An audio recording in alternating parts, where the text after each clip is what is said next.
Prichard Colón's funeral has finally arrived, and it comes wrapped in a truth that almost no one outside his closest circle fully understood until now, the truth of just how long and how quietly his mother had been fighting for him behind closed doors.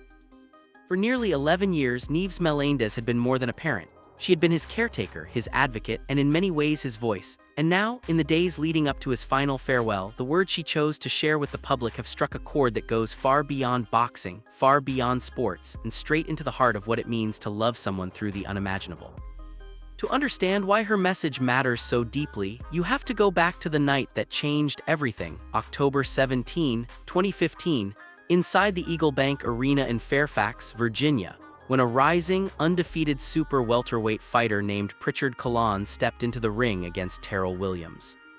At the time, Colón was considered one of the most promising young talents in the sport, a Puerto Rican fighter with a spotless 16-0 record, 13 of those wins coming by knockout, a young man many believed was destined for a world title. But that night, something went catastrophically wrong. During the bout, Colón absorbed a series of illegal blows to the back of his head, strikes that would later become so infamous within the sport that the World Boxing Council created an entirely new rule because of them, a zero-tolerance policy against what fighters call rabbit punches, a rule that today still carries his name. In the aftermath of that fight, Colón collapsed into a medical crisis that no one could have predicted. He suffered a subdural hematoma, underwent emergency surgery on his brain, and then slipped into a coma that would last 221 days. When he finally emerged from it, the young man who had once moved with the speed and confidence of a champion could no longer speak, and he could no longer walk on his own.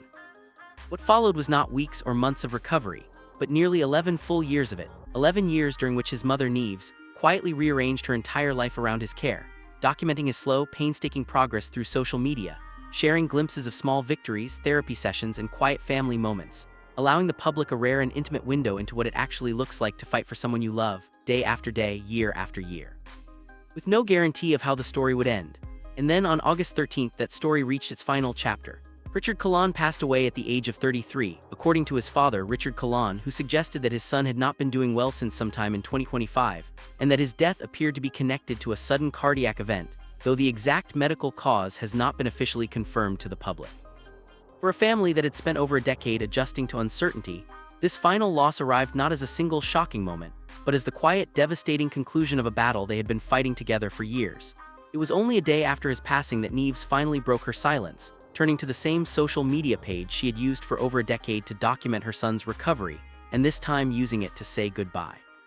In her message, she thanked everyone who had reached out with calls and messages of support, explaining that she simply could not respond individually to everyone given the weight of the moment, but that she wanted the world to know how deeply grateful she was for the respect, love, and support that had surrounded her son and her family throughout his life.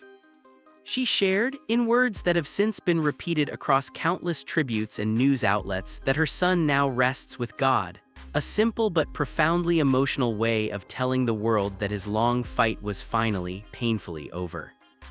It was that message, raw and unfiltered, written not by a publicist but by a mother who had spent almost 11 years at her son's side, that seemed to capture something no press release ever could, the full weight of what it means to love someone through a decade of uncertainty and then have to let them go. In the days that followed, Nieves shared further details, revealing that the family had chosen to open the funeral services to the public, inviting anyone who had loved, supported, or cared for Prichard throughout his life to join them in saying a final goodbye. She wrote that the family wanted to come together to honor his life, celebrate his memory, and give him the send-off he deserved, thanking everyone who had shown the family love, prayers, and compassion during what she described as an incredibly difficult time. The public visitation was scheduled to begin on Tuesday, August 18th, at 4:30 in the afternoon, held at a funeral home in Winter Park, Florida, running until 8 that evening, giving fans, former colleagues, and members of the public the chance to pay their respects in person. The following day, Wednesday, August 19th, a funeral service was set to take place at 11 in the morning at the same location, followed by burial at Glen Haven Memorial Park at 1 in the afternoon, bringing 2 days of remembrance to a close in the very city where his mother lives and where she had cared for him for so long. Colón's memorial itself carries a message that feels almost unbearably fitting, closing with words describing him as a beloved son, a brother, and a friend, adding that his light would never fade, a sentiment that echoes everything his mother had already expressed in her own words online. Tributes from the boxing world poured in quickly after news of his death spread, with the World Boxing Council releasing its own statement calling him a true warrior, someone whose strength and courage reached far beyond the boundaries of the sport itself, and extending condolences directly to his mother, Nieves, and to the rest of his family and supporters. The organization, which had honored Colón years earlier by naming him an honorary champion and presenting him with a world championship belt he never got the chance to win inside the ring, added that his fighting spirit would never be forgotten, a phrase that now feels less like a tribute to a boxer and more like a tribute to a man who spent a decade fighting a battle no one could see on camera.